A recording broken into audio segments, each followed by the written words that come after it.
Happy Friday. Happy Friday, my friends. It feels like today's maybe the last Friday of summer, in terms of being the end of the month and the like. So we'll be brief. It's a holiday weekend in lots of countries. Well, US, Canada, certainly. Obviously, people working for global companies may have a quieter day on Monday as well. So let's just check in, because next week is going to be an explosion. We may get some critical decisions on the scope of the GDPR when it comes to personal information. We may learn that the international data transfers regime that we all depend on to move data from Europe to the US is not up to the court's expectation. And we also may get an interesting decision about whether you can cease and desist order on the GDPR and what qualifies as harm. Just one thought. We are many years into data protection law, and many of the key issues that we're debating, although it's in the context of the GDPR, are the identical language, very similar language in the previous directive, in national law. And here we are years later without an understanding of a basic concept like what is de-identified and what is personal information. It's beyond me. It's clear that data protection law wasn't taken as seriously for quite a number of years. And so the stakes, once these issues really start being pressed, are finally clarified in the courts. But it's certainly not good for anyone working on compliance or consumers that there's just drama and uncertainty around certain key issues. And it's one thing if it was maybe just sort of a niche issue. The de-identification question of absolute versus relative is such a core question that has years and years of understanding of how you comply and what you need to do, that it's really shocking that we don't have the answer. Here's how I'm thinking about what we'll see in the SRB case. Obviously, we're looking for the court to help us understand whether or not absolute or relative, and what do we mean by that? And so one way to think about it is that absolute means, the likelihood is of re-identification is just so low that it's negligible, and that's the standard. And relative lets us be more pragmatic about what other data is reasonably likely to be available to attack the data set, or is the attacker something that is a theoretical attack or a real one. So I like to think about the relative one as the one that opens up the door to the role of pseudonymization. Pseudonymous data is data where there is information that could be used to identify users in a data set. Does the fact that that exists anywhere in the world in a conceptual way, maybe it's buried under the ocean, it's just not going to be available and it's going to be very hard to use, does that matter? Or is the fact that it does exist, it's theoretically possible, what we need to consider? I think the Breyer decision opened up a line in sync with where many have interpreted, although again, other DPAs have been more narrow on this. Whether or not the data is in the hand of the third party, is it barred by law? Are there strong contractual measures? Are there other very strong maybe even technical guarantees that keep that data separate, so that data can be personal, perhaps to one controller, but not personal to another. Anyway, I'm hoping the court takes a pragmatic path forward. It's very hard to see how much of the AI training, which might be impacted by this, happens if the court takes a real absolute approach. But we shall see. In the US, do we have a clear answer on this? I'd say regulators have been a bit more practical. And if you have legal and administrative controls that are substantive, maybe certainly with other parties involved, there's been a long history of relying on what I like to call protected pseudonymization. Piece I wrote many years ago with Khaled El Imam and Eloise Corton, where we argued, this was pre-GDPR, we argued that GDPR should recognize that you can pseudonymize data in a way that has all the guarantees of that data being highly unlikely to be available to be used, as opposed to, well, it's there, it's distributed, maybe it's a cookie, you're not identifying the user, but others have the information and indeed do regularly link up the data, and we can't really rely on those guarantees. Stay tuned. We'll have an analysis pretty quickly, and I know people are watching. The second piece is, of course, we're going to get a decision. A French political figure challenged the data transfer agreement, and we'll find out if the house of cards comes falling down. Again, my take is that the court here is more pragmatic, that the court didn't last time around intend to create a void. The court has informally said in speeches and so forth, it's not binding, but that they see the other derogations as potential methods for transfer. I think Uber may prevail in the case that it has, where it relied on derogations. We've got on our site a speech by the former president of the court where he clearly said that the court did not create a void and that there are paths to use the other derogations, even though regulators have narrowed that path. So we shall see. And then the third case hasn't got as much attention, and I don't want to take too much time on it, but we're going to learn about cease and desist. We're going to learn about emotional or intellectual harm, or what really needs to be harm. Big week, big week. The big issue, though, that I wanted to talk about were the chatbots. There have now been a number of cases where chatbots have evidently discussed suicide. Each case seems to be a bit different.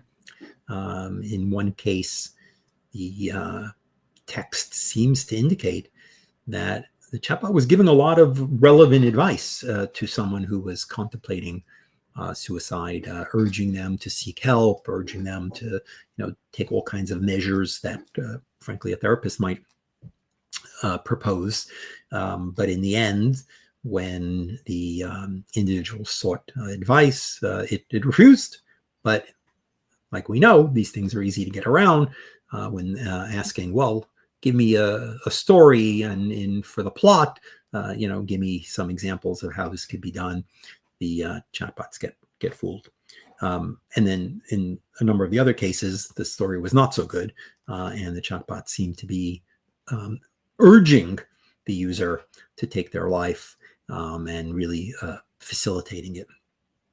So what do we do? What do we do here? Here's how I'm thinking about it. Let's break down the issues. First of all, we are all well aware that LLMs are enormously imperfect technology. I don't have to list it for all of you. We're all aware of all the stories and all the cases and our firsthand experience of hallucinations, of strange answers, of wacky things that go on. And indeed, many of the leading companies who were working on these things, with all great credit to OpenAI, the core technologies of transformers, were developed by Google, and DeepMind was working on these issues, and others. And many were aware that when they rolled forward, they got burned, right? Microsoft rolled out a chatbot and it turned into sort of a racist maniac. They were, deeply criticized, and they pulled this back. Everyone was aware that these technologies were incredibly imperfect. Did anyone appreciate how rapidly they were improving and how incredibly valuable they would be found to be, even with all their flaws? Well, OpenAI led the way there. It has the lead as a result of that. But this decision seems to be well made now by policymakers, by the business community, by others, that AI has such potential that we are going to be putting up with these very imperfect foundation models, and what flexibility we want to provide once we've said these things can be there in the market, and what sort of additional expenses and safeguards and controls we should be demanding is the question. So, look, it appears that the companies are trying to throw on all the controls they can, but are nowhere near successfully doing so. I've played with all the tools, and typically when I try to make inappropriate or unauthorized type requests, they're shut down. And I try this in all sorts of areas where I know that the policies are to not allow. But as we know, it's feasible to get around this, or in very long conversations, these things can go off the rails. So what should they do? So first of all, let's start with the foundation models. They don't answer certain questions. You can ask, about adult content, they don't answer. If you ask about self-harm, they don't answer. They try to avoid some provocative political stuff, but they're still beatable. Do we pull these from the market? No. The decision seems to be do more, work hard, improve, and get there. So it seems like we've got some tolerance for the fact that, there are people who are going to use these things in ways that cause harm. Are they doing enough? That's where we need to be pressing to make sure that all this money that's being spent, data centers, this, that, having adequate funding and staffing going towards the safeguards. Don't take we're going to be light on regulation, we're going to have moratoriums, we're going to, favor this technology as a path to mean that you don't spend what you need to spend. One of the reasons why I think it's valuable to have law, pragmatic law, at a federal level, laws that are, interoperable, as consistent as we can globally in the US, not, a hodgepodge, is to ensure that competition doesn't leave us in a place where the lowest common denominator, save the money and don't do the safeguards to win and to launch the product, leaves us with a real problem. And I don't know that the market and simply the FTC oversight has enough guidance for us to understand exactly what levels of transparency. Now, I don't know that regulators know the answer, and that's sort of the downside when people do try to come up with suggested oversight. It can be interpreted too broadly, and we can create some chaos. So I don't have the answers. But I want to start with the notion that these things are going to be in the market. We've made a societal decision that we want them, and we want companies doing everything possible. Okay. Should there be specialized therapy-related versions of these things, right? Where if the LLMs are going to try to not say the wrong thing and do their best to say the right thing, I guess one argument could be, don't reply to anything that seems to be therapy-related. You're not a psychotherapist, or you're not a psychologist, a psychiatrist. But I think that's really hard, right? I mean, I'll ask some questions. And we want it to be like, wait a second, you seem to be, asking not just for advice, about how to have a better day, this seems to be therapeutic, right? It's not clear that you can draw that line and that you could tell them, okay, this now seems to be going into the realm of therapy. You should seek professional help. I can see the argument of how we want them to somehow shut down when they're getting beyond their skis, but I think that's pretty complicated to do. But do we want anybody holding themselves out with a therapy-related version of these tools? And I think that's a harder question. I mean, these are areas where you typically need to be licensed, and where there's specialized training, including when and how to report problems. On the other hand, it's a very first-class, first-world elitist issue to be saying, well, you should be getting professional therapy. That's just not available to most of the world. It's not covered by insurance in a lot of parts of the world. And is there value? And frankly, some of what I've seen from psychologists who've been testing these things has been remarkable, that in many cases, these can be enormously helpful tools to addressing issues that people have when the alternative is not that they're going to have access to a highly qualified therapist. So I would argue that there is a role for specialized tools, and frankly, maybe that's what we prefer, rather than you somehow try to do this through a general LLM, and that those tools really have a high degree of oversight and training. And here's where I think it becomes interesting. What do we want these tools doing, whether it's the LLMs, the foundation models, or anything specialized, when users do seem to be talking about suicide or self-harm or harm to others? Now, look, years ago at AOL, we had chat rooms, we had bots, we had search. And the way we handled this was, if you were discussing suicide in a chat room in public, somebody reported it or one of our moderators saw it, we'd call the police. I remember when we celebrated preventing our 100th suicide, and not everybody thought that was the right thing to do. Somebody saying things that can be misinterpreted, and the next thing you know, the police are at your door, and the shame or legal issues or problems you can run into when that kind of thing happens. But we thought we were responsible for intervening. But what we did not do is read your emails, look at your searches, private conversations.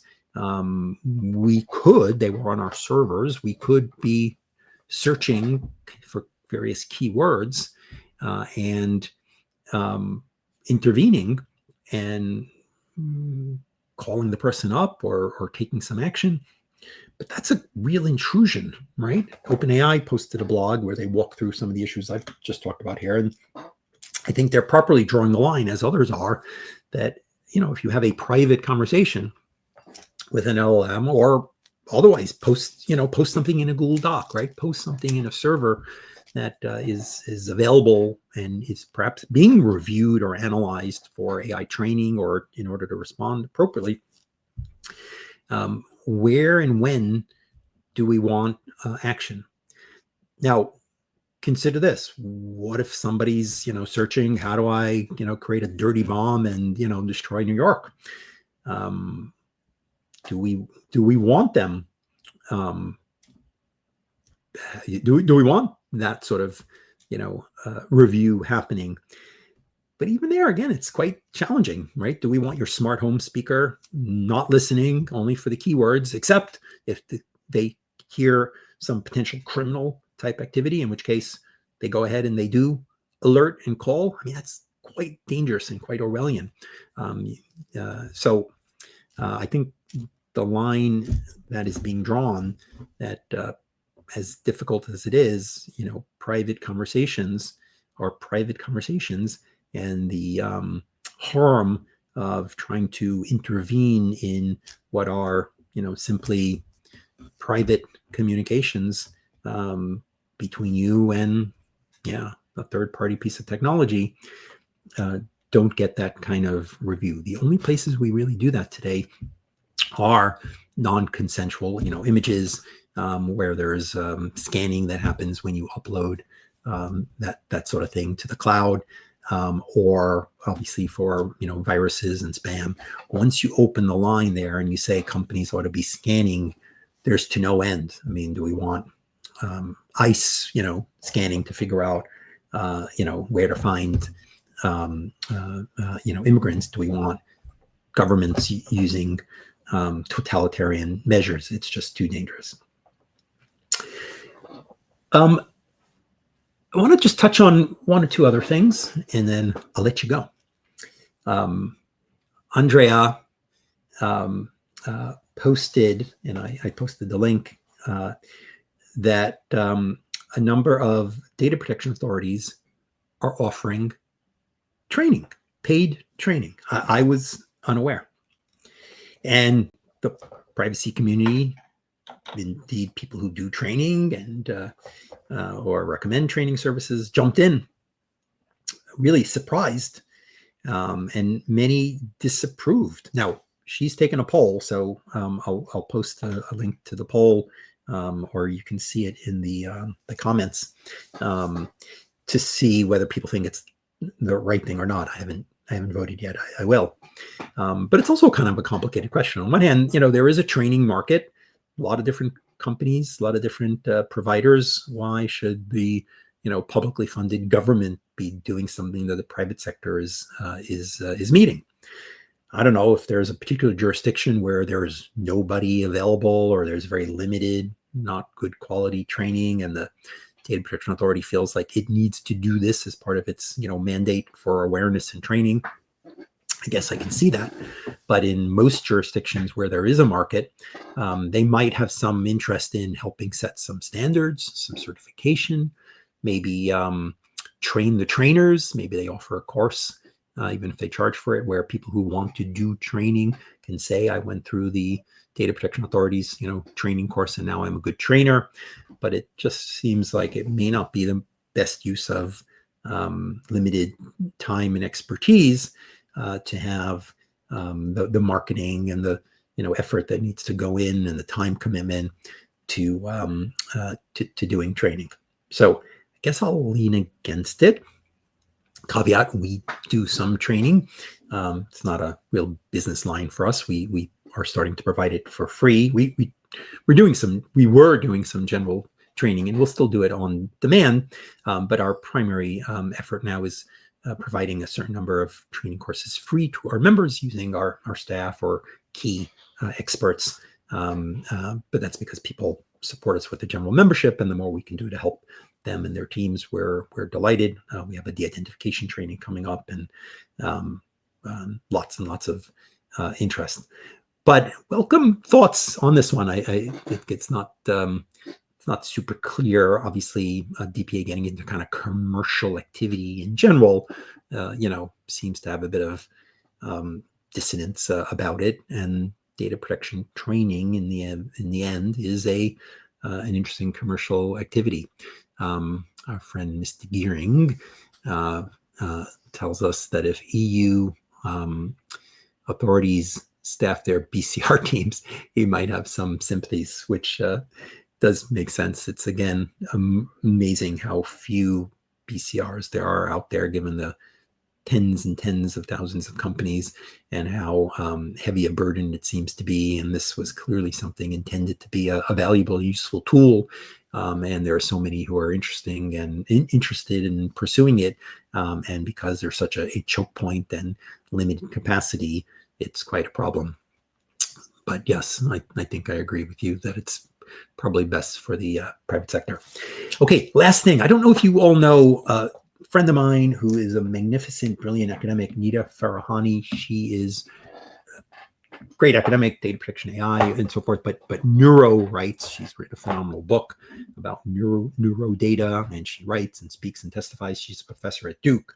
And she just started a Substack where she's walking through her class as she teaches the AI class at Duke this year, and she's rolling out the material on a Substack. Most of it is free. I think there's a little bit of a minor premium subscription if you want the full access, or maybe the students get the full access. I don't know.